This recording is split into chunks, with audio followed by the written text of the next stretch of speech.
What's the overall approach, Secretary, to Myanmar and to potentially re-engaging with the junta there or cooperating on issues like rare earths? What's the position or the approach of the Trump administration towards Myanmar and re-engagement with the government? Yeah, no, I don't have any announcement for you on that today. It's a policy that we're still developing in many ways. Obviously, there's some conditions that have been shifting with regards to Myanmar or Burma over the last few months that we're keeping an eye on and see if there's opportunities to engage. Obviously, we still have many concerns about some of the things that have happened in that country historically and in the past.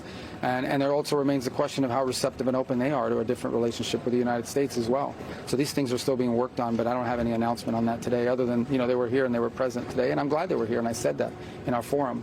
But it's not a place we have a long history of engagement in recent times. So if an opportunity presents itself to do something that serves our national interests, we'll explore it. But there's still some work to be done in that regard. Okay, guys. Can you confirm thanks. that the White House will be announcing a nuclear deal with Saudi Arabia today? I don't have any news for you on that today, but maybe later today, once Washington wakes up, or if there is an announcement, I promise you you'll know about it. Okay? Thanks. We're going that way. Yep. Thank you, sir. Jacqueline's breaking up. You just heard Secretary of State Marco Rubio trying to figure out which way to go, speaking live in the Philippines after meeting with his Chinese counterpart. Rubio discussing a wide range of topics, including the latest on the war with Iran. So, a guy that was listening, I am sure, Chief Foreign Correspondent Trey Yingst is live in Tel Aviv with the details. The possibility of negotiations. He says right now the Iranians are not serious about making a deal. We remain open to diplomacy. We remain open to working it out in a negotiated way. But right now, they don't seem to be serious about that. And so we're going to continue to protect shipping. We think other countries should join us in that endeavor. We don't need them to, but they should, because they're more impacted by it than we are.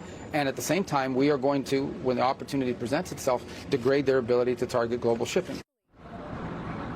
The remarks from Secretary Rubio come after the United States hammered the Iranians for an 11th straight night. The target list expanded. Reports indicate far deeper strikes inside of Iranian territory, along with a variety of positions along the Strait of Hormuz. CENTCOM released a statement saying over the past 3 months, Iran has attacked more than 30 commercial vessels transiting the international waterway, vital for regional and global trade. The unwarranted attacks have endangered hundreds of innocent mariners and undermined freedom of navigation. The strait remains largely at a standstill, with just 3 commercial vessels passing through on Tuesday, according to Kepler shipping data. The other area of focus remains on Iran's nuclear program that President Trump says will be targeted in the days ahead.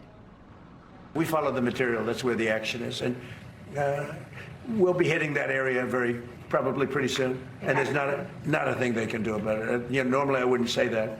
If I thought they could do something about it, I would never say that. But we'll be hitting that area pretty soon and very heavily. Both the United States and Iran have left open the door for diplomacy. The Iranians have continued their attacks against Gulf countries, overnight targeting Kuwait. We hear the Houthis going to say we're shutting it down to Saudi Arabia. They seem to be in their own little fight, but that's going to affect the global price of oil and gas.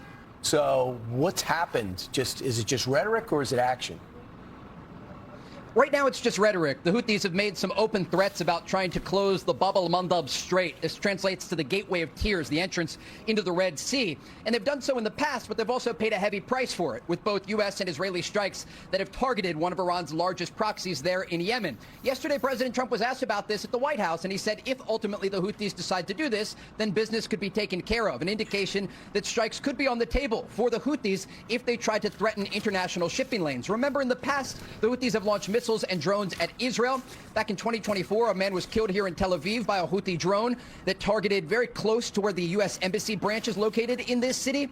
But more broadly speaking, there are a variety of options on the table for the president, not just to deal with Iran, but also its proxies across the region. And so it's something to keep an eye on, because certainly if they decide to try and close that critical waterway, it would be another dynamic in this expanding story. But right now, we're just seeing rhetoric from Houthi forces in Yemen. Yeah, 8 million barrels of oil go through pipelines there and then through the shipping lane. Trey, I noticed on the strike list last night that an Iranian barracks was targeted. I thought that was very notable after an Iranian ballistic missile hit the base in Jordan that killed 4 American soldiers. It does seem like the Trump administration and the U.S. military is ramping up these strikes, especially when you're targeting an Iranian barracks. in the region. The Iranians have taken 11 straight nights of incoming U.S. strikes.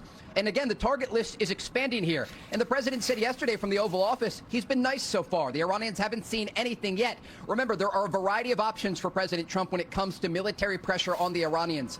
And it's not just the military pressure, it's also the economic pressure that is expanding each and every day. The U.S. naval blockade of Iranian ports is back in place, and it's costing the Iranians hundreds of millions of dollars each day.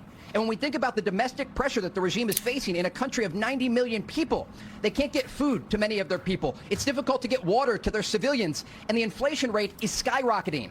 Right now, the rial in Iran is almost 2 million to $1 US, one of the highest levels that it's ever been. And this is partially a result of the U.S. naval blockade that is putting new pressure on the Iranian economy.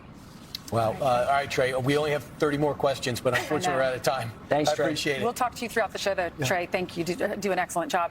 The president is going to be at 11 o'clock this morning at the dignified transfer today. You mentioned the individuals, the service members that were killed in Jordan. There was also someone that was killed in Iraq by an Iranian drone. So the president will. Fox News.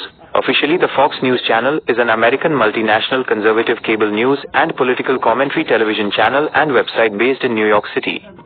Launched on October 7, 1996, it is owned by Fox News Media, a subsidiary of Fox Corporation.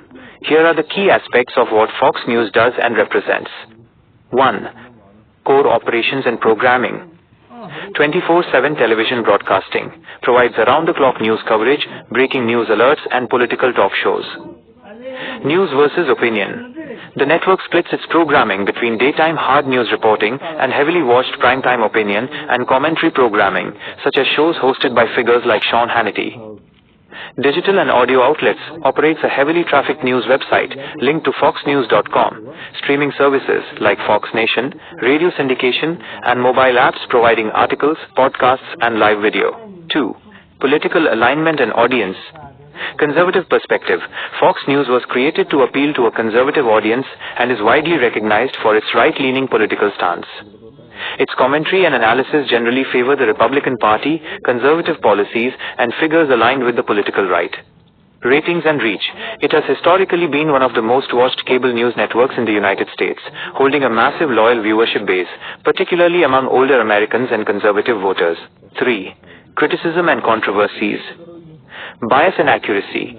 Critics, media watchdogs, and academic researchers frequently accuse Fox News of biased reporting, partisan framing, and spreading misleading or false information to advance conservative narratives. Defenders argue it provides a necessary alternative to what they view as a predominantly left-leaning mainstream media. Legal and institutional controversies. Over the years, the network has faced major scrutiny and costly legal settlements regarding